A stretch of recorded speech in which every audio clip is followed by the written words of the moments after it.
Shine India police academy స్థాపించిన తర్వాత వచ్చిన వరుస సెలక్షన్స్ లో డైరెక్టర్ జలీల్ సార్ పర్యవేక్షణలో సబ్ ఇన్స్పెక్టర్ ఫలితాలలో 2 తెలుగు రాష్ట్రాలలో నంబర్ 1 అగ్రగామి సంస్థ shine India police academy. Hi students, welcome to shine India police academy. Already ఆంధ్రప్రదేశ్లో అటవీ శాఖలో ఉద్యోగాలని చెప్పారు. Assistant beat officer, forest beat officer, forest range officer, forest section officer. దాంట్లో చాలా కీలకమైనటువంటి మెన్సురేషన్కి సంబంధించినటువంటి అంటే క్షేత్రగణితంలో సంబంధించినటువంటి సర్కిల్స్ వృత్తాలకు సంబంధించినటువంటి ప్రాబ్లమ్స్లో ఇక్కడ ఫార్ములాస్ మీకు కనబడుతున్న డిస్ప్లేలో ఈ ఫార్ములాస్ని వాడకుండా మనం ఎలా షార్ట్ కట్ మెథడ్లో ప్రాబ్లమ్స్ చేస్తామనేది ఈ వీడియోలో మొత్తం కంప్లీట్గా మనం చూద్దాం. ఫస్ట్ లెంతీ మెథడ్ చూద్దాం, ఆ తర్వాత షార్ట్ కట్ మెథడ్ ఎలా చేస్తామనేది వీడియో మొత్తం చివరి వరకు చూస్తే ఇది మీకు చాలా యూజ్ అవుతుంది. ఆ కోడ్ ప్రకారం ఎలా చేస్తామనేది జాగ్రత్తగా చూడండి, ఓకేనా? రైట్, ప్రాబ్లంలోకి వెళ్దాం. ఒక వృత్త వ్యాసార్థం 14 సెంటీమీటర్లు అయినా ఆ వృత్త పరిధి మరియు వృత్త వైశాల్యం ఎంత? Find the circumference area of the circle whose radius is 14 centimetre. వ్యాసార్థం ఆర్, రేడియస్ ఎంత? 14 సెంటీమీటర్ అని ఇచ్చాడు. మనకు అడుగుతున్నది ఏంటి అంటే వృత్త పరిధి మరియు వైశాల్యం. వృత్త పరిధి సర్క్యూంఫరెన్స్ ఆఫ్ ది సర్కిల్. మరి వృత్త పరిధికి ఫార్ములా ఏంటి అని అంటే, అవునా, circumference of the circle. Circumference of circle అన్నా అవునా, ఆ పెరిమీటర్ ఆఫ్ ది సర్కిల్ అన్నా ఒకటే. దాని ఫార్ములా ఏంటండి? 2πr. 2πr కాబట్టి 2 π అంటే 22/7, r అంటే వాడు 14 ఇచ్చాడు కాబట్టి 14 పెడుతున్నాం. క్యాన్సలేషన్ చేస్తే 7 1 జా 7 2 జా ఎంత వస్తుంది? మరి 2 2 జా 4 4 2 జా 8 88 సెంటీమీటర్స్ అనేది ఇది వృత్తం యొక్క పరిధి. నెక్స్ట్ వృత్త వైశాల్యం. వృత్త వైశాల్యం, మరి వృత్త వైశాల్యం ఏంటి అంటే area of the circle. Area of the circle. మరి area of the circle formula ఏంటి? πr². π అంటే 22/7, r అంటే రేడియస్ ఎంత ఇచ్చాడు? 14 × 14 అని ఇచ్చాడు, రైట్? ఇప్పుడు మనం దాన్ని క్యాన్సిల్ చేస్తే 7 1 జా 7 2 జా ఎంత వస్తుంది? మరి 2 2 అంటే 44 × 14, అవునా? సో ఫైనల్గా 616 సెంటీమీటర్ స్క్వేర్ లేదా చదరపు సెంటీమీటర్లో వస్తుంది. ఓకే, ఇది వృత్త పరిధి వృత్త వైశాల్యం. ఫస్ట్ ఆఫ్ ఆల్ ఒక 3 ప్రాబ్లమ్స్ చేసిన తర్వాత దీన్ని ఎలా చేస్తామనే అంశాన్ని నేను మాట్లాడతాను. సో ఫస్ట్ జనరల్ ప్రాసెస్ వినండి, తర్వాత దీనికి సంబంధించిన టెక్నిక్ షార్ట్ కట్ ఎలా చేస్తామనేది మళ్ళీ బ్యాక్ వచ్చి చెప్తాను. సో ఇక్కడ మనం నెక్స్ట్ క్వశ్చన్కి వెళ్దాం. వృత్త వైశాల్యం 2464 చదరపు సెంటీమీటర్లు అయినా ఆ వృత్త పరిధి ఎంత? Area of the circle is 2464 square centimetre. Then find its circumference of the circle. మరి ఇక్కడ వృత్త వైశాల్యం 2464 చదరపు సెంటీమీటర్లు అయితే వృత్త పరిధి ఎంత అంటు? మరి వృత్త పరిధి కనుక్కోవాలి అంటే ఫార్ములా ఏంటి? 2πr. సర్క్యూంఫరెన్స్ ఆఫ్ ది సర్కిల్ ఏంటి? 2πr. మరి 2πr అంటే ఫస్ట్ రేడియస్ కావాలి. మరి ఇక్కడ మనకు వృత్త వైశాల్యం ఉంది, దాని నుంచి ఫస్ట్ రేడియస్ వ్యాసార్థం కనుక్కుందాం. వృత్త వైశాల్యం. వృత్త వైశాల్యం. సో మనకి ఈ వృత్త వైశాల్యానికి సంబంధించి ఏమిచ్చాడు? వృత్త వైశాల్యం ఫార్ములా ఏంటండి? πr², అవునా? Area of the circle. Area of the circle అంటే πr². π అంటే 22/7, r అంటే రేడియస్ మనం కనుక్కోవాలి, అదే ఎక్కడ లేదు కానీ మొత్తం వైశాల్యం ఇచ్చాడు కాబట్టి దాన్ని ఏం రాసుకున్నాం మనం? 2464 సెంటీమీటర్ స్క్వేర్, రైట్? 22/7 × r² = 2464. దీని నుంచి సాల్వేషన్ చేసుకుంటే మనం ఏమవుతుంది మనకి ఇది? సో r² = 2464 ఇంటూ, అవునా, 22/7 అంటూ పోతే బై అవుతుంది, 7/22 అవుతుంది, రివర్స్ కదా. ఇప్పుడు క్యాన్సిలేషన్ చేద్దాం.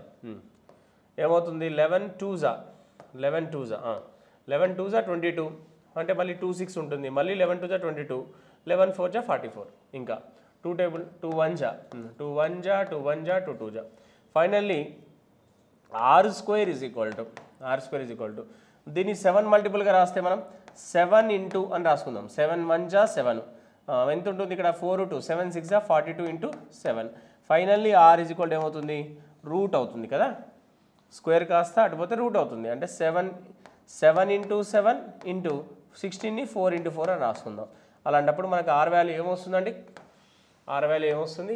r వాల్యూ అనేది 2 7లకు 1 7, అవునా, 2 4లకు 1 4, 2 4స్కి 1 4, 2 7స్కి 1 7. సో r = 7 4 జా 28 సెంటీమీటర్స్ అవుతుంది.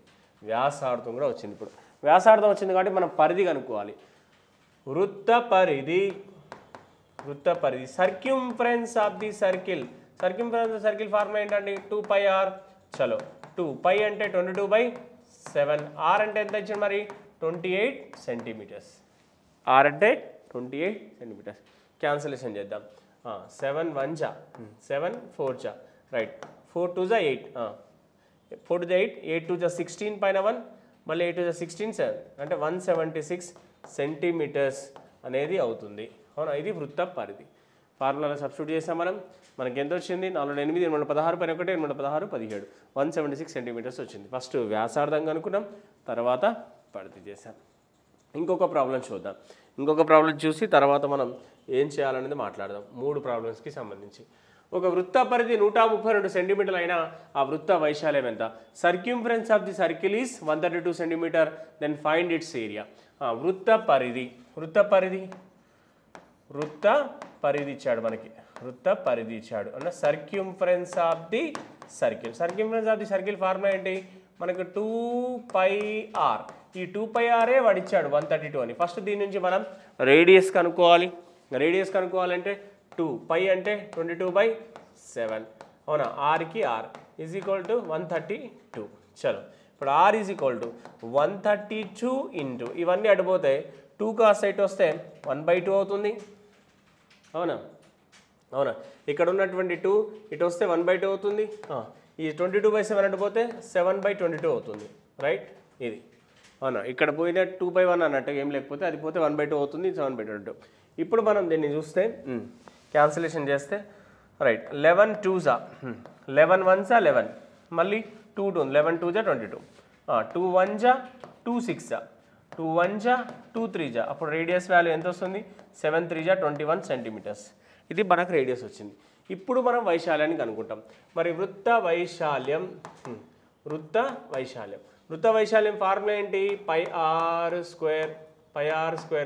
పై అంటే 22/7, ఎందుకంటే మనం వృత్త వైశాల్యమే కనుక్కోవాలి కాబట్టి. r వాల్యూ ఎంత ఇచ్చింది 21 × 21. ఫైనల్లీ మనం దీన్ని క్యాన్సిలేషన్ చేస్తే 7 1s 7 3s 21. సో మొత్తానికి 22 3 అంటే 66 × 21 కనుక మనం చూస్తే ఎంత వస్తుంది మనకు 1386 వస్తుంది. చూడండి 21 6 అంటే ఎంత వస్తుంది మనకి 126, 6 పైన 12, మళ్ళీ 21 6 126 ప్లస్ 12 అంటే 138, 1386 సెంటీమీటర్ స్క్వేర్ లేదా స్క్వేర్ సెంటీమీటర్స్ అవుతుంది. ఇలా ఇప్పుడు మనం 3 ప్రాబ్లమ్స్ చేసాం. ఈ 3 ప్రాబ్లమ్స్లో ఏమేమి ఉన్నాయంటే ఇక్కడ చూడండి. ఫస్ట్ ప్రాబ్లం వచ్చేసి వృత్త వ్యాసార్థం ఇచ్చాడు, వృత్త పరిధి, వృత్త వైశాల్యం జనరల్ ప్రొసీజర్ చేశాం. రైట్, నెక్స్ట్ మళ్ళీ ఇక్కడ వృత్త వైశాల్యం ఇచ్చాడు, వృత్త వైశాల్యం ఇచ్చి వృత్త పరిధి కనుక్కోమన్నాడు. సో వృత్త వైశాల్యం నుంచి ఫస్ట్ రేడియస్ కనుక్కున్నాం, రేడియస్ కనుక్కొని మళ్ళీ దీంట్లో మనం వృత్త పరిధి ఫార్ములా వేసి చేసాం. ఓకే, నెక్స్ట్ ఇక్కడ ఏం చేశాడు వృత్త పరిధి ఇచ్చాడు, వృత్త వైశాల్యం కనుక్కున్నాం, మళ్ళీ వృత్త పరిధిలో నుంచి మళ్ళీ రేడియస్ కనుక్కున్నాం, అది తీసుకెళ్ళి వృత్త వైశాల్యం ఫార్ములా వేసి చేసాం. ఇది మామూలుగా ఉన్నటువంటిది. సరే, ఇప్పుడు మనం దీన్ని షార్ట్ కట్ ఎలా చేస్తామంటే ఒకటి గుర్తుపెట్టుకోండి మీరు, ఎప్పుడైనా సరే వృత్తాలకు సంబంధించిన ఏ ప్రాబ్లం అయినా మీరు ఒకటే గుర్తుపెట్టుకోవాల్సింది ఏంటంటే ఈ నెంబర్ గుర్తుపెట్టుకోవాలి. ఈ నెంబర్ ఏంటంటే 744 154, 744 154. ఇందులో 7 అంటే మన రేడియస్, అంటే మన మైండ్లో పెట్టుకోవాల్సినటువంటి రేడియస్. 44 అంటే మన పరిధి, అంటే ఇక్కడ 2πr, అంటే 2πr బదులు మనం వృత్త పరిధి అంటాం. మనం ఇది మన పరిధిగా తీసుకుంటాం. ఇది 154 అంటే మన వైశాల్యం πr స్క్వేర్. అవునా, ఒకటండి 744 154 గుర్తుండాలి. 7 అంటే మన పరిధి నెంబర్, సారీ మన వ్యాసార్థం నెంబర్. 44 అంటే మన పరిధి నెంబర్, వైశాల్యం. అవునా, వైశాల్యం నెంబర్ అంటే 154. 744 154 మన మైండ్లో ఉండాలి. వృత్తాలకు సంబంధించిన ఏ ప్రాబ్లం చేయాలన్నా కూడా మనకి ఇది మైండ్లో బాగా ఫిక్స్ అయి ఉండాలి. సో ఇప్పుడు మనం ఏం చేద్దామంటే అసలు వీటికి సంబంధించిన రిలేషన్ ఏంటో ఒకసారి చూద్దాం. ఇప్పుడు వృత్త వ్యాసార్థానికి అవునా radius of the circle, circle radius అంటే అవునా, సర్కిల్ రేడియస్ అంటే ఏంటండి ఇక్కడ సర్కిల్ రేడియస్ అంటే మనము r. అవునా, మరి వృత్త పరిధికి ఫార్ములా ఏంటి వృత్త పరిధి. అవునా, సర్క్యూంఫరెన్స్ ఆఫ్ ది సర్కిల్, దానికి ఫార్ములా ఏంటండి 2πr. నెక్స్ట్ వృత్త వైశాల్యం. వృత్త వైశాల్యం ఏరియా ఆఫ్ ది సర్కిల్.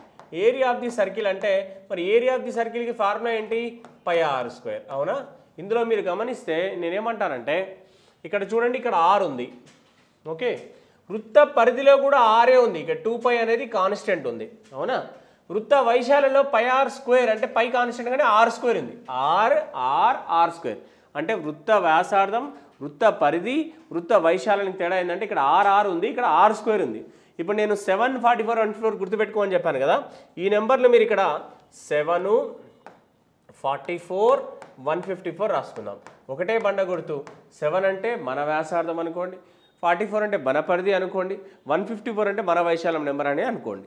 ఇప్పుడు వీటికి ఉన్నటువంటి రిలేషన్ ఏంటో చూద్దాం. ఇప్పుడు దీన్ని ఇంటూ 2 చేసావే అనుకో, దీన్ని ఇంటూ 2 చేస్తే 14 వస్తుంది. అలాంటప్పుడు దీన్ని కూడా ఇంటూ 2నే చేయాలి. నేను ఫస్ట్ చెప్పేది జాగ్రత్తగా వినండి. ఇంటూ 2నే ఎందుకు చేయమంటానంటే ఇక్కడ ఆర్ ఉంది, ఇక్కడ ఆరే ఉంది కాబట్టి. అప్పుడు ఇది ఎంత అవుతుంది అంటే 88 అవుతుంది. అవునా? దీన్ని ఏం చేయాలి? ఇక్కడ ఆర్ స్క్వేర్ ఉంది కాబట్టి ఇంటూ 2 స్క్వేర్ చేయాలి. 2 స్క్వేర్ అంటే వాల్యూ ఎంత? 2 స్క్వేర్ అంటే 4 కాబట్టి 4తో మల్టిప్లై చేస్తున్నాం. అప్పుడు ఎంత వస్తుంది? ఇది 616 వస్తుంది. 616 వస్తుంది. రైట్? ఇప్పుడు దీన్ని మనం ఇంటూ 3 చేసామనుకోండి. ఇంటూ 3 చేసాం, అప్పుడు ఇది 21 వస్తుంది. అప్పుడు దీన్ని కూడా ఇంటూ 3నే చేయాలి మనం. ఇంటూ 3 చేస్తే 3 4 జా 12 పైన 1, 3 4 జా 12 ప్లస్ 1 13, 132 సెంటీమీటర్స్ వస్తుంది. దీన్ని ఏం చేయాలి? దీన్ని ఇంటూ 3 స్క్వేర్. 3 స్క్వేర్ అంటే 9తో మల్టిప్లై చేయాలి. 9తో మల్టిప్లై చేసాం అనుకోండి 1386 వస్తుంది. 1386 వస్తుంది. 9 4 జా 36 పైన 3, 9 5 జా 45 ప్లస్ 3 48 పైన 4, 9 1 జా 9 ప్లస్ 4 133, 1386 వస్తుంది. ఓకే, నేనేమంటానంటే ఇది ఎందుకు చెప్తున్నానంటే ఓహో వ్యాసార్థానికైనా పరిధికైనా సేమ్ నెంబర్తో మల్టిప్లై చేయాలి.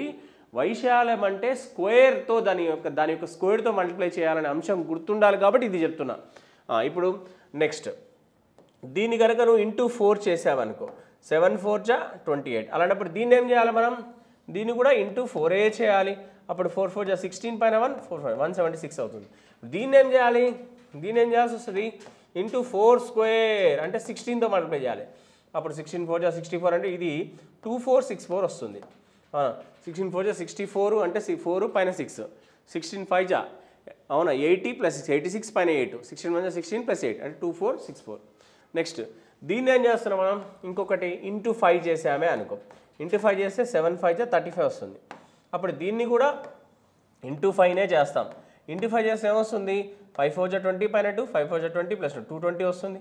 దీన్ని కూడా మనం ఏం చేయాలి? అప్పుడు ఇంటూ 5 స్క్వేర్ చేయాలి. 5 స్క్వేర్ అంటే ఎంత? 25తో మల్టిప్లై చేయాలి. 25తో మల్టిప్లై చేస్తే 25 4 జా 100 పైన 10 ఉంటుంది. 25 5 జా 125 ప్లస్ 10 135 పైన 13 ఉంటుంది. 25 జా 25 ప్లస్ 13 అంటే 38 అవుతుంది. అంటే 3850 వస్తుంది. అప్పుడు ఒకవేళ దీన్ని కనుక మనం సగం చేసామనుకోండి, హాఫ్ చేసామనుకోండి, ఫర్ ఎగ్జాంపుల్ దీన్ని హాఫ్ చేస్తే దీన్ని 1/2 చేస్తే అంత 3.5 వస్తుంది. దీన్ని కూడా 1/2నే చేయాలి, హాఫే చేయాలి. హాఫ్ చేస్తే ఎంత? 22 వస్తుంది. దీన్ని అప్పుడు ఏం చేయాలి? 1/2 హోల్ స్క్వేర్. 1/2 హోల్ స్క్వేర్ అంటే ఎంత? 1/4 చేయాల్సి వస్తుంది. పావంతు చేస్తే ఎంత వస్తుంది? 38.5 వస్తుంది. ఇది మనం గమనించాల్సిన అంశం. ఇదంతా నేను ఎందుకు చెప్పానంటే మీరు ఇదంతా గుర్తుపెట్టుకోవాల్సిన పని లేదు. మనం ఒకటే గుర్తుపెట్టుకోవాల్సింది ఏంటంటే 7 44 154 వృత్త పరిధి సర్కంఫరెన్స్ అంటే 44, వృత్త వైశాల్యం అంటే అవునా 154, వృత్త వ్యాసార్థం అంటే 7 అవునా, రేడియస్ అంటే 7 తీసుకుంటాం, ఏరియా అంటే 154 తీసుకుంటాం, నెక్స్ట్ పరిధి అంటే 44. ఇది గుర్తుపెట్టుకుంటాం ఒక మొబైల్ నెంబర్ లాగా. ఇప్పుడు చూడండి మనం అసలు ప్రాబ్లమ్స్లోకి వెళ్దాం. ఈ 3 ప్రాబ్లమ్స్ ఎలా చేస్తామనే చెప్తాను నేను. రైట్? ఇప్పుడు చూడండి, ఇప్పుడు మనకి ఈ క్వశ్చన్లో మనకేమిచ్చాడు? ఈ క్వశ్చన్లో క్వశ్చన్ ఏమిచ్చాడో అది చూడండి. వృత్త వ్యాసార్థం ఇచ్చాడు, వాడు వ్యాసార్థ నెంబర్ ఇచ్చాడు, అంతేనా? వెంటనే నీ వ్యాసార్థ నెంబర్ ఎంత? 7. ఓకే, క్యాన్సిల్ చేస్తున్నాం. 7 1 జా 7 2 జా, నీకు ఇక్కడ 2 అని వచ్చింది కదా. ఇప్పుడు నీ పరిధి నెంబర్ ఎంత? 44. నీ వైశాల్య నెంబర్ ఎంత? 154. దీన్ని దేంతో మల్టిప్లై చేయాలి? ఇక్కడ 2 ఉంది కదా, ఇది 2తోనే మల్టిప్లై చేయాలి. ఇది దేంతో మల్టిప్లై చేయాలి? 2 స్క్వేర్ అంటే 4తో మల్టిప్లై చేయాలి. అప్పుడు ఇది ఎంత అవుతుంది? 88 అవుతుంది. ఇది ఎంత అవుతుంది? 616 అవుతుంది. అయిపోయింది ఆన్సర్. అంటే ఇదంతా లెంతీ ప్రొసీజర్ చేయకుండా సింపుల్గా ఇది చేసేస్తే అయిపోతుంది. అందుకోసం 7 44 154 గుర్తుండాలి. నేనేమన్నాను? వాడు వ్యాసార్థం ఇస్తే మన వ్యాసార్థ నెంబర్తో కొట్టేసా, ఒక నెంబర్ వచ్చింది. మన పరిధి నెంబరు మన వైశాల్య నెంబర్ రాసుకొని దాంతో దేంతో మల్టిప్లై చేయాలని మనకు తెలిసి ఇంతసేపు అదే కదా చెప్పుకున్నాం మనం. సో దేంతో మల్టిప్లై చేయాలనేది అది రాసుకున్నాం. ఓకే, నెక్స్ట్ ఫర్ ఎగ్జాంపుల్ ఇప్పుడు ఈ క్వశ్చన్ ఉంది, మనకు వృత్త వైశాల్యం ఇచ్చాడు అవునా. ఇక్కడ చేస్తాను చూడండి, వృత్త వైశాల్యం ఇవ్వగానే ఏం చేయాలి మీరు, వాడి వైశాల్య నెంబర్ ఎంత 2464, ఏమంటే నీ వైశాల్య నెంబర్ ఎంత 154. దీన్ని కొట్టేయాలి ఫస్ట్. కొట్టేయాలి అంటే ఈ వృత్తాలకు సంబంధించిన ఏ ప్రాబ్లం అయినా 11th table 7th టేబుల్తో కొట్టుకుపోతుంది. 7th table ఎట్లాగో వచ్చిందేనా, 11th టేబుల్ అంటే దేవుడు ఇచ్చిన వరమేనా, చాలా సింపుల్గా వస్తుంది 11th టేబుల్ కదా. ఇప్పుడు మనం దీన్ని క్యాన్సిలేషన్ చేద్దాం చూడండి. మరి 11 టేబుల్ తీసుకుంటే 11 1 జా 11 4 జా 11 2 జా 22, మళ్ళీ ఇక్కడ 2 6 ఉంటుంది, 11 2 జా 22, మళ్ళీ ఇక్కడ మనకి 11 4 జా 44 అవుతుంది అవునా. మళ్ళీ ఇప్పుడు 7 టేబుల్ 7 2 జా 7 3 జా 21 అవునా. 7 3 జా 21 అంటే ఎంత వస్తుంది, 7 టేబుల్తో కొట్టేస్తాం. 7 2 జా 14, 7 3 21, 21 అంటే మళ్ళీ ఇక్కడ 1 4 ఉంటుంది, 7 2 14. నెక్స్ట్ 2 1 జా 2 16 జా, ఫైనల్గా ఇక్కడ నీకు 16 వచ్చింది వైశాల్యం. నీకు అడుగుతుంది ఏంటి పరిధి, పరిధి అనగా నీ పరిధి నెంబర్ ఎంత, నీ పరిధి నెంబర్ ఎంత అంటే 44. దాన్ని దేంతో మల్టిప్లై చేయాలి, ఇక్కడ 16 ఉంటే దాన్ని వర్గమూలంతో చేయాలి అంటే 4తో చేయాలి. అప్పుడు ఎంత వస్తుంది ఇక్కడ 176. చూడండి ఇదంతా చేయకుండా సింపుల్గా ఇదే మనం డైరెక్ట్ మెథడ్లో చేయొచ్చు. ఇంకో ప్రాబ్లం చూద్దాం అవునా, ఇంకో ప్రాబ్లం చూద్దాం. సో వృత్త పరిధి 132 సెంటీమీటర్ అయినా వృత్త వైశాల్యం ఎంత, circumference of the circle is 132 centimetre, then find its area. ఇక్కడ నీకు వాడు ఏమి ఇచ్చిండు, పరిధి ఇచ్చాడు రైట్. నీకు పరిధి ఇస్తే 132 వాడు పరిధి ఇచ్చిండు, వెంటనే నీ పరిధి నెంబర్ రాయి. నీ పరిధి నెంబర్ ఎంత 44, దాన్ని 11 టేబుల్ 11 4 జా 11 1 జా 11 2 జా, మళ్ళీ 4 1 జా 4 3 జా, వెంటనే నీకు వైశాల్యం కనుక్కోమన్నాడు. నీ వైశాల్య నెంబర్ ఎంత 154, దాన్ని దేంతో మల్టిప్లై చేయాలి, ఇక్కడ 3 ఉంటే 3 స్క్వేర్తో మల్టిప్లై చేయాలి అంటే 9తో మల్టిప్లై చేయాలి. అప్పుడు ఎంత వస్తుంది ఇక్కడ 1386 సెంటీమీటర్ స్క్వేర్ అని వస్తుంది. ఇలా మనం ఫట్ మని చేసేయచ్చు చాలా సింపుల్గా. సో ఇదంతా లెంతీ ప్రొసెసర్ చేయకుండా చాలా సింపుల్గా మనం వీటిని ఆన్సర్స్ చేయొచ్చు.